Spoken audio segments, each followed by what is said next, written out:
ओगी हमारे बचपन का वो कार्टून जहां हमें लगता था कि उसकी जिंदगी के सबसे बड़े विलन सिर्फ झपलू पपलू और टपलू है। लेकिन भाई असली केओस तो तब शुरू होता है जब ओगी की दुनिया में एंट्री होती है एलियंस, गॉड्स और उसके अपने भाई जैक की। आज की इस वीडियो में हम गिनने वाले हैं ओगी एंड द कॉकरोचेस की वो टॉप 10 विलन्स जिन्होंने हमारे प्यारे नीले बिल्ली की जिंदगी पूरी तरीके से तहस नहस कर दी। तो तैयार हो जाओ क्योंकि आज का ये सफर होने वाला full of comedy, full of chaos और फुल ऑफ नॉस्टैल्जिया।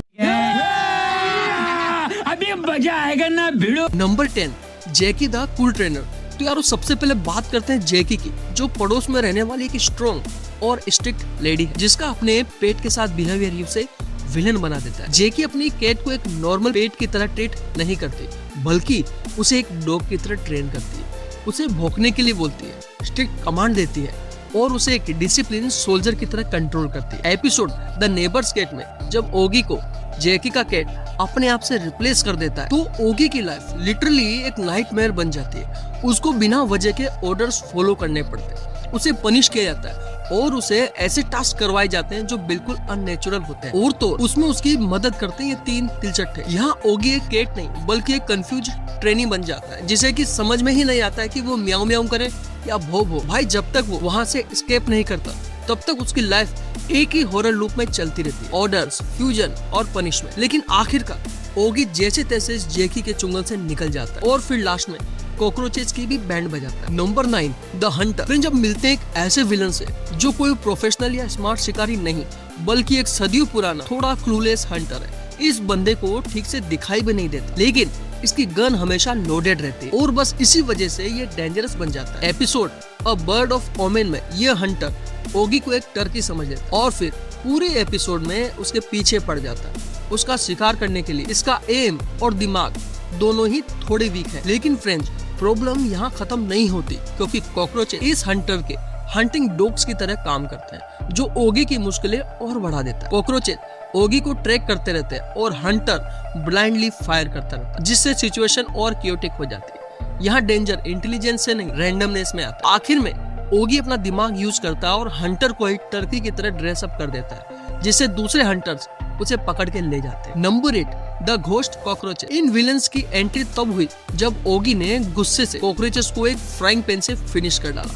लेकिन बेचारे ओगी को क्या ही पता था कि यह उनका एंड नहीं है बल्कि एक और भी स्कैरी बिगिनिंग होने वाली। मरने के बाद ये तीनों कॉकरोचेस भूत बनकर वापस आते हैं जिसके बाद फिर से शुरू होता है ओगी का असली nightmare. Episode the ghost Hunter में दिखाया गया कि कैसे घोस्ट कॉकरोचेस जहां चीजें हवा में उड़ने लगती है, दीवारों से अजीब अजीब आवाजें आती है और हर जगह एक क्रीपी एटमॉस्फेयर क्रिएट हो जाता है। यहाँ प्रॉब्लम यह है कि ओगी इन्हें ना तो देखकर प्रॉपर्ली रिएक्ट कर पा रहा था और ना ही फिजिकली अटैक कर पा रहा था। धीरे धीरे ये घोस्ट ओगी के मेंटल बैलेंस के साथ खेलने लगते हैं, उसे इतना डरा देते हैं कि वह कंप्लीटली हेल्पलेस हो जाता है और एंड में ओगी के पास एक ही ऑप्शन बचता है, सरेंडर। क्योंकि इन्हें ना हराया जा सकता था ना भगाया जा सकता था, सिर्फ मनाया जा सकता था। Number 7, the magic pen and witch. अब एंट्री होती एक ऐसे विलन की जो कि रियलिटी को ही ट्विस्ट कर सकता था, द मैजिक पेन।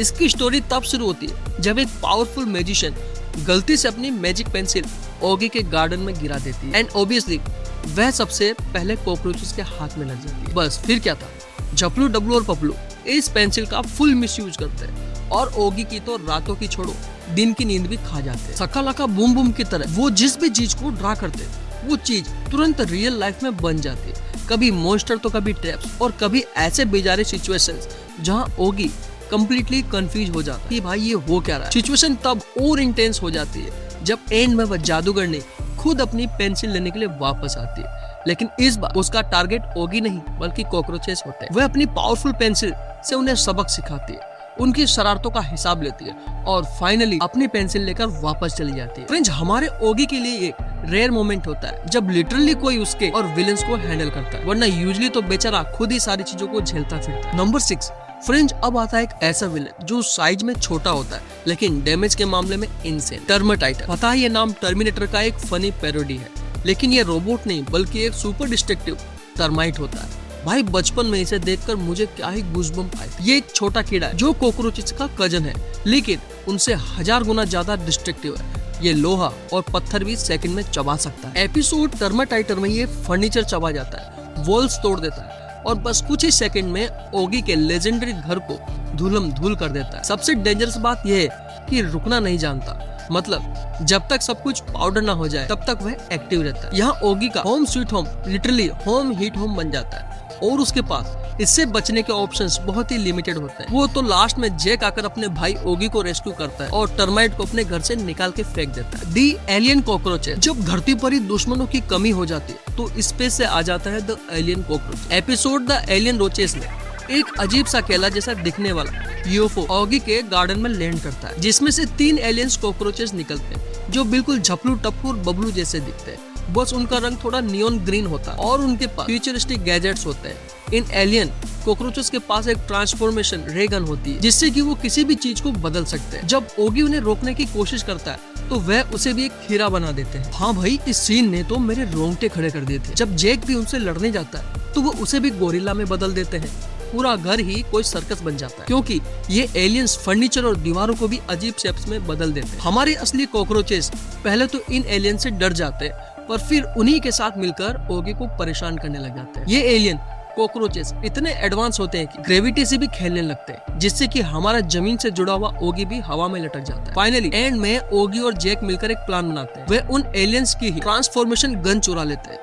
ओगी उस गन का यूज करके खुद को और जैक को वापस नॉर्मल करता है और फिर उन एलियंस कॉकरोचेस पर अटैक भी करने लगता है। जब एलियंस को लगता है कि अब उनका दिमाग ही काम नहीं कर रहा है तो वे डर के मारे अपने बनाना यूएफओ में बैठ के स्पेस में वापस भाग जाते हैं। Number 4, general Jack. फ्रेंड्स, वैसे जैक ओगी का कजन और प्रोटेक्टर है पर उसका ईगो उसे कई बार एक विलन से डिक्टेटर बना देता है। एपिसोड एरी डिक्टेटर इसका बेस्ट एग्जाम्पल है, जहां जैक ने ओगी के घर पर कब्जा कर उस पर मिलिट्री रूल ही लगा दिया था। वो ओगी को एक सोल्जर की तरह ट्रीट करने लगा और उसे बॉर्डर लेवल्स के ड्रिल्स करवाता था। जैक इतना बड़ा विलेन बन जाता है कि ओगी और उसके पुराने दुश्मन यानी कि 3 कॉकरोचेस को उसे हराने के लिए आपस में हाथ मिलाना पड़ जाता है। फ्रेंड्स, वो रियलाइज करते हैं कि जैक उन सब का कॉमन दुश्मन है और जब तक जैक डिक्टेटर है कोई भी चैन से नहीं रह सकता। ओगी और कॉकरोचेस एक सीक्रेट मिशन प्लान करते हैं। वो जैक के कंट्रोल रूम में घुसते हैं और उसके सारे हाईटेक गैजेट्स हैक कर देते हैं। जैक को उसके ही बनाए गए पिंजरे में बंद कर दिया था। एपिसोड के एंड में कॉकरोचेस